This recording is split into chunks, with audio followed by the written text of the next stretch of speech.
Welcome to Worcester. This is Worcester Canoe Club on the banks of the River Severn at Worcester and the home in the UK of marathon racing. We're here this weekend to look at the British Championships organised by the British Canoe Union for canoe and kayak marathon racing. Canoeing is quite an amazing sport. It's a very broad sport with many disciplines, and the analogy that we often use is to compare it with the world of athletics and all of the different disciplines and sports within athletics, and combine that with hill walking, mountaineering and climbing. So in canoeing we have extreme canoeing, slalom canoeing, whitewater racing equivalent to downhill skiing. We have sprint racing over distances of 200 metres, 500 metres and 1,000 metres. Indeed, it was the 1,000 metre event at the Olympics that Dr. Tim Brabant's won gold. And then marathon races, which vary in length between 2.5 hours for seniors to so-called ultra marathons that can be multiple days. It's an amazing sport for people who are good all-round athletes. Now, you don't have to have the world's best pair of legs, but what you do need is probably world-class lungs and a heart to be a good canoeist. If you happen to already be, say, a triathlete or a good cross-country runner, that would be enormous help, and most canoeists can run very well indeed. Good example, Tim Brabant's is a 4-minute miler running. Now, if you took most 4-minute milers from the world of athletics and put them in a race canoe, they'd have to start again. So we do expect canoeists to be good all-round athletes. The boats used for this type of competition are very fine racing boats, very delicate. They can be compared, if you like, to Formula One cars.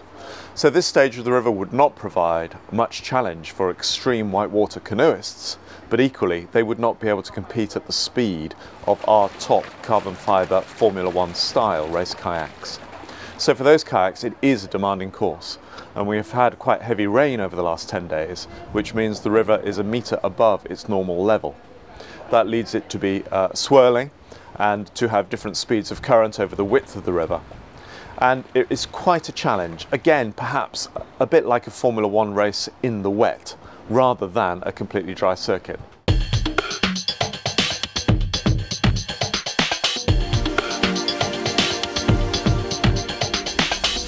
The key races that we've had here today at Worcester are selection races for international category of athletes racing in kayaks and canoes.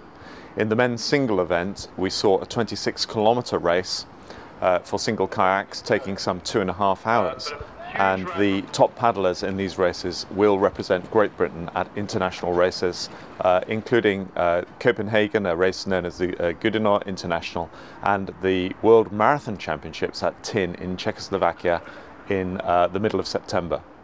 I'm not letting you go, boys.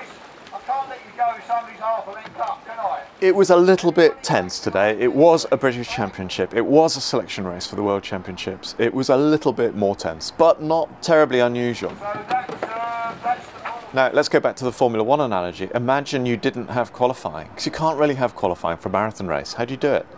You can't qualify on a sprint. You can't run the entire marathon before the race. Everybody's on the start line with a pretty well equal chance. But if you didn't have qualifying in Formula One and you had 24 Grand Prix cars jostling for position, then there'd be a bit of argy-bargy at the same time and a few wheels would come off, no doubt.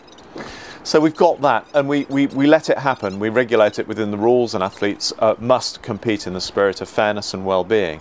But at the same time they are pushing to get the very best spot they can. ready, go!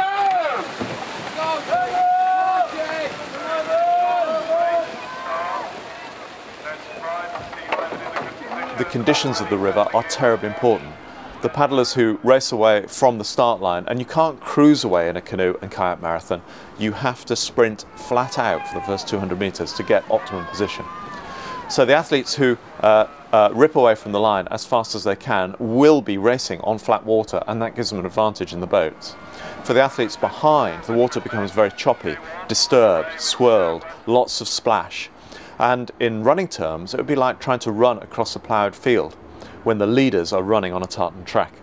So it is critically important to get a very fast start. Rivers have their own characteristics, and as river current comes down a river, particularly when it's slightly swollen in a semi-flooded condition as we have today, then there is a faster current towards the centre of the river on the straights. But the momentum of that water carries the current to the outside of the corner. So the current is faster 3/4 of the way to the outside of the bend. But right against the banks, the friction of the banks slows the water down. So you have variance of speed. Now going up against those currents, where the current is the slowest, you will move the fastest upstream. And where it's the slowest is the side of the river. So it's critical to get within 1 metre of the bank on the way upstream. But sadly, rivers aren't straight, so it's not a one-time manoeuvre. And paddlers have to cross backwards and forwards on this course somewhere in the region of 8 times before the first turn buoy. So they will be crossing from the inside bank with other paddlers on the outside, but when they cross over, they're the ones on the outside. So there's an almighty sprint at each crossing point to try and get the optimum position again on the other side of the bank.